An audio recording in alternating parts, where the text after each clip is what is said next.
अस्सलाम वालेकुम स्टूडेंट, उम्मीद है कि आप सब लोग खैरियत से होंगे और साथ साथ अपनी पढ़ाई भी कर रहे होंगे। स्टूडेंट्स, मैंने पिछले 5 लेक्चर में आपको मुताला पाकिस्तान का चैप्टर नंबर 1 जो है पाकिस्तान की नज़रियाती असास मुकम्मल करवाया। आज के लेक्चर में आपको मैं इस पूरे चैप्टर का एक जायज़ा ले लेते हैं, यानी एक बार उस तमाम पॉइंट्स को जो इस चैप्टर के अंदर अहम थे उसको पढ़ लेते हैं। सबसे पहले हम पाकिस्तान की नज़रियाती असास की बात करते हैं कि असास मैंने आपको पहले भी बताया था, बुनियाद या जड़ को कहते हैं। पाकिस्तान के नज़रिए की असास जो है वो इस्लामी नज़रिया हयात है, यानी नज़रिया पाकिस्तान नज़रिया इस्लामी हयात पर मबनी है। आ जाते हैं नज़रिए की तारीफ की तरफ। बोर्ड पर तमाम पॉइंट्स हैं। नंबर 1 पे है नज़रिए की तारीफ। नज़रिए को अंग्रेजी ज़ुबान में आइडियोलॉजी कहते हैं। मायने है इसके सोच या मकसद, और इस्तिलाही मायने इसके जो है किसी भी मकसद के हसूल के लिए बनाए गए फिक्री खाके को नज़रिया कहते हैं। और इसकी मुकम्मल तारीफ हम इस तरह से इन अल्फाज में करते हैं कि नज़रिए से मुराद ऐसा ज़ाब्ता या प्रोग्राम जिसकी बुनियाद फ़लसफ़ा तफ़क्कुर पर रखी गई हो और इंसानी ज़िंदगी के मुख्तलिफ पहलुओं मसलन सियासी, मौशती और तहज़ीबी मसाइल के हल के लिए कोई लाएमल बनाया गया हो। हमारा सेकेंड पॉइंट है नज़रिए के माखज़ और अहमियत। नज़रिए के माखज़ हैं 5: मुश्तरका मज़हब, मुश्तरका सियासी मकासद, मुश्तरका तालीमी मकासद, मुश्तरका मौशी मकासद और मुश्तरका सकाफ़ती मकासद। अब मैंने इनके अंदर भी कुछ अहम बातें आपको अंडरलाइन करवाई थी। मुश्तरका मज़हब में 2 अहम बातें थीं कि हिंदू तहरीकें बरस 19वीं सदी में बरसगीर पाक व हिंद में कई हिंदू तहरीकों ने जन्म लिया, जिसमें दो का जिक्र है, आर्य समाज और ब्रह्म समाज। आर्य समाज के बानी पंडित दयानंद सरस्वती और ब्रह्म समाज के बानी राजा राम मोहन रॉय थे। और शुद्धि लफ्ज़ जो था, इसके लिए मैंने आपको एक अंडरलाइन करवाया था कि हिंदू ज़हन के मुताबिक शुद्धि का मतलब है पाक साफ होना। और फिर कांग्रेसी दौरे हुकूमत के बारे में बताया था कि 1937 से ये शुरू हुआ और 1939 तक रहा, तकरीबन 2 साल बनते हैं कांग्रेसी दौरे हुकूमत के। उसके बाद तालीमी मकासद में मैंने एक बात अंडरलाइन करवाई थी कि जैसे ही अंग्रेज़ों ने बरसगीर पर कब्जा किया, यानी अपनी हुकूमत कायम की, तो उन्होंने अंग्रेज़ी को मरकज़ी हैसियत हासिल हो गई अंग्रेज़ी ज़ुबान को। तो हमारे उलमा जो थे, मुस्लिम उलमा ने, उन्होंने इस निज़ाम तालीम को मुकम्मल तौर पर रद्द कर दिया। उसके बाद मैंने मुश्तरका सकाफ़ती मकासद में आपको कहा था कि यहाँ 2 बातें अहम हैं। एक उर्दू रस्मुल ख़त के बारे में था कि उर्दू रस्मुल ख़त जो है अरबी रस्मुल ख़त में लिखी जाती है और हिंदी देवनागरी रस्मुल ख़त में लिखी जाती है। इसके बाद नज़रिए की अहमियत के बारे में था कि नज़रिया इंसान को एक दूसरे के साथ कौमी हुकूक व फ़राइज़ की वजाहत करता है और नज़रिया मकासद के हसूल के लिए हर किस्म की मुश्किलात का मुकाबला करने की ताकत बख्शता है। नज़रिया इनकलाब को जन्म देता है और इसकी वजह से नई राहें निकलती हैं। ये इसकी अहमियत होगी। इसकी एक मिसाल ये भी दी कि यूरोप में स्याह फाम जो थे उनको सफ़ेद फाम यानी कालों को गोरों के मुसावी हकूक हासिल नहीं थे, तो उन्होंने जो तहरीक चलाई स्याह रंगत वालों ने उनकी तहरीक मुसावी हकूक नज़रिया, तो उनका नज़रिया मुसावी हकूक का नज़रिया था। इसके बाद बरसगीर के मुसलमानों में जो आज़ादी की लहर दौड़ी, वो अंग्रेज़ों और हिंदुओं के उसके पीछे अंग्रेज़ों और हिंदुओं का जालमाना रवैया था। और नज़रिए के पसे पर्दा हम ये कह सकते हैं कि हर नज़रिए के पसे पर्दा तारीख, रवायात, रस्म व रिवाज, मिजाज, नफ्सियात और मज़हब जैसे अनासिर शामिल होते हैं। उसके बाद हमारा 3rd पॉइंट है नज़रिया पाकिस्तान का मफ़हूम। नज़रिया पाकिस्तान इस्लामी नज़रिया हयात नज़रिया पाकिस्तान की बुनियाद है। नज़रिया पाकिस्तान से मुराद बरसगीर जनूबी एशिया के तारीखी हवाले से मुसलमानों का ये शऊर था कि वो इस्लामी नज़रिया हयात की बुनियाद पर दूसरी अक़वाम से मुख्तलिफ है।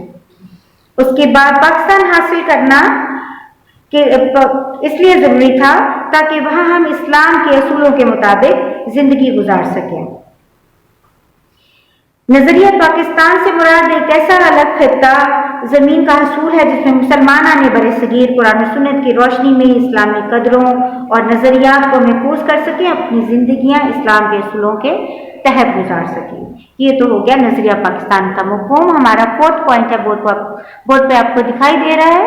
हिंदुस्तान में इस्लामी दौर हुकूमत के दौरान इस्लाम की बुनियादी इक़दार, मुसलमान मुस्लिहीन और समाजी सकाफती हवाले से नजरिया पाकिस्तान की वजाहत। नजरिया पाकिस्तान इस्लामी जमहूरिया पाकिस्तान की रूह और इसी वजह से ये महफूज और सलामत है। बरसगीर के मुसलमानों ने पाकिस्तान इसी नजरिए के तहत कायम किया और यही नजरिया इसे मजबूत और मुस्तहकम रख सकता है। इस्लामी असूलों के नफाज के लिए ही पाकिस्तान को कायम किया गया। इस्लामी इक़दार बरसगीर के मुसलमानों ने पाकिस्तान के मुतालबे के वक्त ये तय किया था कि इस्लाम के सुनहरी असूलों पर मबनी मुआशरा बनाया जाएगा, जहाँ इस्लामी इक़दार मसलन इंसाफ, मसावत, आज़ादी और रवादारी को फ़रोग़ दिया जाएगा। क़याम पाकिस्तान के बाद कायद-ए-आज़म से किसी ने सवाल किया कि तकसीम के बगैर भी बरसगीर के मुसलमानों को अपने मज़हब के मुताबिक इबादत करने की आज़ादी है, तो फिर पाकिस्तान का मुतालबा क्यों? आपने जवाब में फरमाया, भाईचारा, मसावत और इंसानी ज़िंदगी हमारे मज़हब, सकाफ़त और तहज़ीब की बुनियादी बातें हैं। चूँकि हमें इन बुनियादी इंसानी हकूक़ के ख़त्म होने का खदशा था, इसलिए हमने पाकिस्तान की तख्लीक के लिए जदोजहद की। उसके बाद आ जाते हैं मुसलमान मुस्लिहीन यानी मुसलमान रिफॉर्मर्स। बरसगीर में 2 कौमी नज़रिए की इब्तिदा तो मुसलमानों की बरसगीर में आमद से हो गई थी। मुख्तलिफ मौक़ों पर इस नज़रिए की वजाहत, तरक्की और मजबूती के इम्कान की सूरतें पैदा होती गईं। 1867 में सर सैयद ने साफ तौर पर मुसलमानों को अलग कौम करार दिया हिंदुओं से। 1879 में मौलाना जमालुद्दीन अफ़ग़ानी, 1819 में मौलाना अब्दुल हरीम शरफ और 1829 में मौलाना मुर्तज़ा अहमद महकश ने मुसलमानों के लिए अलग रियासत के क़याम की बात की, जबकि इलामा मोहम्मद इकबाल ने 1930 में खुतबा इलाहाबाद में मुसलमानों की अलग रियासत का तस्वुर पेश किया। बरसगीर के मुसलमानों के माशरती और सकाफती हालात। नजरिया पाकिस्तान एक मखसूस तर्ज जिंदगी और तहजीब व सकाफत की दावत देता है।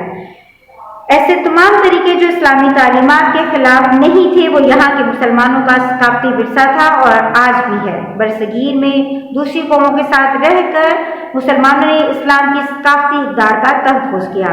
इस्लाम अपनी रूह में एक जमहूरी निज़ाम है, इसमें शौराई तरीके को अहमियत हासिल है। इस्लाम में कानून की हतमियत का यकीनी बनाना मकसद होता है, यानी हाकमियत अल्लाह ताला की है। मुसलमान नायब की हैसियत से अल्लाह ताला की रज़ा के मुताबिक उसके अहकामात को यहाँ नाफिज करता है। उसके बाद बरसगीर में कई कौम ज़ुबानें बोलने वाले मुसलमान रहते थे। उनकी सकाफतें, रवायतें, नस्लें और समाजी माहौल मुख्तलिफ थे। रंगों में भी यकसानियत नहीं थी, लेकिन एक ऐसी ताकत थी जिसने मुसलमानों को एक सांचे में ढाला हुआ था। वो ताकत थी इस्लाम। अब मिलत की असास के हवाले से हमारे इलामा इकबाल ने क्या फरमाया? उन्होंने अपने शार में एक मिलत और उसकी कुव्वत का इनासार इस्लाम है, और उन्होंने अपने शार में कहा, अपनी मिलत पे क्यास अक़वामे मग़रिब से न कर, ख़ास है तरकीब में कौम रसूल हाशमी सल्लल्लाहु अलैहि वसल्लम। उनकी जमीयत का है मुल्क व नस्ब पर इनासार, कुव्वत मज़हब से मुस्तहक़ है जमीयत पे। कांग्रेस और अंग्रेज़ हुकूमतों की मुश्तरका कुव्वत ने कायद-ए-आज़म और ऑल इंडिया मुस्लिम लीग के मजबूत इरादों की राह में रुकावट पैदा की, लेकिन दोनों ने ही पाकिस्तान को हासिल करके ही दम लिया। उसके बाद इस्लामी रियासत और अक़लियतों के हकूक़ के बारे में कायद-ए-आज़म ने 2 टोक अल्फाज में फरमाया कि पाकिस्तान में सिर्फ मुसलमानों को ही उनके हकूक़ मिलेंगे कि क़याम पाकिस्तान के बाद मुसलमानों के साथ साथ गैर मुस्लिमों के हकूक़ का भी ख्याल रखा जाएगा। इनको इनकी इबादतों के लिए मखसूस इबादतगाहों में जाने के लिए इजाज़त होगी। इनका ताल्लुक किसी भी अकीदे से हो, किसी भी रियासत में वो रहें, वो तमाम पाकिस्तान के शहरी हैं और उन्हें मसावी हकूक़ हासिल होंगे। और मसावात के हवाले से علامہ اقبال نے اپنے اشعار میں اس طرح سے کہا، ایک ہی صف میں کھڑے ہو گئے محمود و ایاز، نہ کوئی بندہ رہا نہ کوئی بندہ نواز۔ اور مساوات کے حوالے سے ہمارے نبی پاک صلی اللہ علیہ وآلہ وسلم نے اپنے آخری خطبہ حجۃ الوداع میں یوں فرمایا، اے لوگوں، بے شک تمہارا رب بھی ایک ہے اور تمہارا باپ بھی ایک ہے۔ اگار رہو کسی عربی کو کسی اجمی پر، کسی اجمی کو کسی عربی پر، کسی سفید قوم کو کسی سیاہ قوم پر، اور کسی سیاہ قوم کو کسی سفید قوم پر کوئی فضیلت حاصل نہیں، فضیلت کا معیار صرف تقویٰ ہے۔ اللہ تعالیٰ نے سورۃ حجرات میں مساوات نسل انسانی کا درس یوں دیا، لوگوں، ہم نے تم کو ایک مرد اور عورت سے پیدا کیا اور تمہیں قومیں اور قبیلے بنایا تاکہ ایک دوسرے کو شناخت کرو۔ اللہ کے نزدیک تم میں سب سے زیادہ عزت والا وہ ہے جو سب سے زیادہ پرہیزگار ہے۔ اس کے علاوہ ان میں عدل و انصاف، نظریہ پاکستان کے عناصر میں عدل و انصاف بھی شامل ہے، مساوات بھی شامل ہے، اور باقی کے پوائنٹس میں نے آپ کو پہلے ہی اس کے بتا دیے ہیں۔ اس کے بعد آ جاتے ہیں دو قومی نظریے کی ابتدا اور ارتقاء کی طرف۔ دو قومی نظریے سے پہلے مراد بتا دیتی ہوں کہ دو قومی نظریے سے مراد برصغیر پاک و ہند میں دو بڑی قومیں ہندو اور مسلم آباد ہیں، دونوں صدیوں تک ایک دوسرے کے ساتھ رہی لیکن آپس میں گھل مل نہ سکی۔ برصغیر میں دو قومی نظریے کی ابتدا کب ہوئی؟ برصغیر میں دو قومی نظریے کی ابتدا مسلمانوں کی آمد اور محمد بن قاسم کی فتح سندھ سے ہوئی۔ 1712 میں محمد بن قاسم نے سندھ کے راجہ دہر کو شکست دے دی اور اس کے ساتھ کچھ عرب تبلیغ اسلام کے لیے بھی آئے۔ ان کے اچھے رویے کی وجہ سے لوگ بہت متاثر ہوئے اور انہوں نے اسلام قبول کرنا شروع کر دیا۔ ہمارا نیکسٹ پوائنٹ ہے سر سید احمد خان اور دو قومی نظریہ۔ سر سید احمد خان وہ شخصیت ہیں جنہوں نے ابتدا میں یہ بھی مسلمان اور ہندو قومیت کے یعنی ہندو اور مسلمانوں کے اتحاد کے حامی تھے، لیکن 1857 کی جنگ آزادی کے بعد سر سید کو اندازہ ہو گیا کہ ہندو کبھی مسلمانوں کے دوست نہیں ہیں، خاص طور پر جب 1867 میں بنارس میں اردو ہندی تنازع اٹھا تو آپ نے واضح الفاظ میں دونوں کو الگ الگ قومیں قرار دے دیا۔ اس کے بعد آپ نے مسلمانوں کی ترقی کے لیے ایم یو ہائی اسکول اور کالج کا قیام ان کا اہم اقدام تھے۔ اسی طرح 1885 میں جب انڈین نیشنل کانگریس بنی تو سر سید احمد خان نے مسلمانوں کو سیاسی جماعت کانگریس میں شمولیت سے منع فرمایا اور انہوں نے سر سید احمد خان نے محمدن ایجوکیشنل کانفرنس کا پلیٹ فارم مہیا کیا مسلمانوں کی سیاسی ترقی کی راہ ہموار کرنے کے لیے۔ آگے ہے چودھری رحمت علی اور دو قومی نظریہ۔ چودھری رحمت علی اسلامیہ کالج لاہور کے نامور طالب علم تھے۔ 1933 میں انہوں نے پاکستان نیشنل موومنٹ کی بنیاد رکھی اور انہوں نے ہی اپنے کتابچے 28 جنوری 1933 میں اب یا پھر کبھی نہیں یا نا اور نیور کے نام سے ایک کتابچہ جاری کیا جس میں انہوں نے لفظ پاکستان استعمال کیا۔ چودھری رحمت علی بھی دو قومی نظریے کی وضاحت کرتے ہوئے فرماتے ہیں کہ برصغیر میں کئی قومیں آباد ہیں، ان میں دو بڑی قومیں ہندو اور مسلمان ہیں جو صدیوں سے ایک دوسرے کے ساتھ رہیں لیکن آپس میں گھل مل نہ سکیں، ایک دوسرے سے اس قدر مختلف ہیں، ایک دوسرے کے ساتھ رہنے کے باوجود ایک دوسرے سے اس قدر مختلف ہیں کہ سینکڑوں برس کی ہمسائیگی اور ایک حکومت کے زیر سایہ رہنے کے باوجود ان میں مشترکہ قومیت کا تصور پیدا نہ ہوا۔ نیکسٹ پوائنٹ ہے ہمارا ہندوستان میں مسلمانوں کی معاشی محرومی۔ اسٹوڈنٹ 1857 کی جنگ آزادی کے بعد جب انگریزوں کی حکومت قائم ہو گئی تو سب سے زیادہ مشکلات جو تھیں ہندو برصغیر کے مسلمانوں کے لیے ہوئی۔ انگریزوں نے ایسٹ انڈیا کمپنی قائم کی 1906 میں، یہ تجارت کے غرض کے لیے قائم کی گئی۔ انہوں نے مسلمانوں کو ہندوستان کے عوام پر بھاری ٹیکس لگائے، مسلمانوں کی جائیدادیں چھین لیں، ان کو اعلیٰ عہدوں سے محروم کر کے ہندوؤں کو وہ عہدے دے دیے اور مسلمانوں کی زمینیں ضبط کر لی۔ بنگال کے مسلمانوں کو امن امان کی خرابی کے باعث تقسیم کیا گیا تھا، لیکن وہ تقسیم بھی ان کی منسوخ ہو گئی۔ یہ تمام باتیں جو تھیں مسلمانوں کے لیے بہت تکلیف دہ تھی۔ انگریزوں نے ہر طرح سے مسلمانوں کو بہت نقصان پہنچایا۔ اگلا پوائنٹ ہے ہمارا علامہ محمد اقبال اور دو قومی نظریہ۔ علامہ اقبال بھی شروع میں ہندو مسلم اتحاد کے حامی تھے، لیکن ہندو کی تنگ نظری نے جلد ہی علامہ اقبال کو اس بات پر سوچنے پر مجبور کر دیا اور وہ بھی ایک الگ ملک کا مطالبہ کریں۔ انہوں نے خطبہ الہ آباد میں 1930 میں مسلمانوں کے لیے الگ ریاست کا تصور پیش کرتے ہوئے فرمایا، مجھے ایسا نظر آتا ہے کہ اور نہیں تو شمال مغربی ہندوستان کے مسلمانوں کو بالآخر ایک اسلامی ریاست قائم کرنا پڑے گی۔ اگر ہم چاہتے ہیں کہ اس ملک میں اسلام بحیثیت تمدنی قوت زندہ رہے تو اس کے لیے ضروری ہے کہ مخصوص علاقے میں اپنی مرکزیت قائم کرے۔ میں صرف ہندوستان میں اسلام کی فلاح بہبود کے خیال سے ایک نظم اسلامی ریاست کے قیام کا مطالبہ کر رہا ہوں۔ اس کے بعد ہے ہمارا لاسٹ پوائنٹ قائد اعظم محمد علی جناح اور دو قومی نظریہ۔ قائد اعظم محمد علی جناح دو قومی نظریے کے زبردست حامی تھے۔ وہ ہر لحاظ سے مسلمانوں کو الگ قوم سمجھتے تھے۔ آپ نے قومیت کی تعریف ان الفاظ میں کی کہ قومیت کی جو بھی تعریف کی جائے، مسلمان اس تعریف کی روح سے ایک الگ قوم ہے اور اس بات کا حق رکھتے ہیں کہ وہ ایک الگ مملکت قائم کریں۔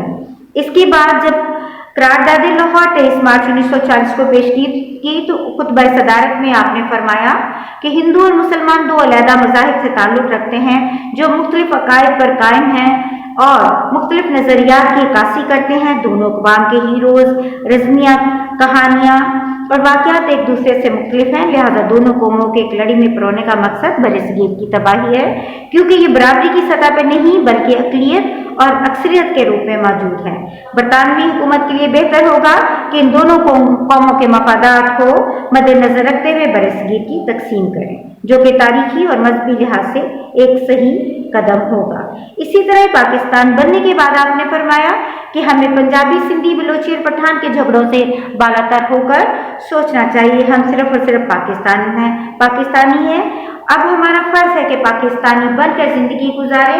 اس کے علاوہ آپ نے اقلیتوں کو مکمل تحفظ دینے اور برابری کے حقوق دینے کا اعلان کیا۔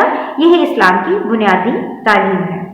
اسی طرح 1947 میں حکومت پاکستان کے افسران سے خطاب کرتے ہوئے قائد اعظم نے فرمایا، ہمارا نصب العین یہ ہے کہ ہم ایک ایسی مملکت تخلیق کریں جہاں ہم آزاد انسانوں کی طرح رہ سکیں، جو ہمارے تہذیب و تمدن کی روشنی میں پھلے پھولے اور جہاں اسلام کے معاشرتی انصاف کے اصولوں کو ابھارنے کا موقع ملے۔ لاسٹ میں پھر 1 جولائی 1948 کو قائد اعظم نے اسٹیٹ بینک کا افتتاح کرتے ہوئے فرمایا، مغرب کا معاشی نظام انسانیت کے لیے ناقابل حل مسائل پیدا کر رہا ہے اور یہ لوگوں کے درمیان انصاف قائم کرنے میں ناکام رہا۔ ہمیں دنیا کے سامنے ایک ایسا معاشی نظام پیش کرنا چاہیے جو اسلام کے صحیح تصور مساوات اور سماجی انصاف کے اصولوں پر مبنی ہو۔ اسٹوڈینٹس، یہ وہ تمام اہم پوائنٹس جو اس چیپٹر کے اندر تھے، میں نے وہ تمام پوائنٹس ایک بار آپ لوگوں کے لیے دوہرا دیے ہیں۔ مجھے امید ہے کہ یہ چیپٹر آپ کو بہت اچھے طرح سے سمجھ آ گیا ہوگا۔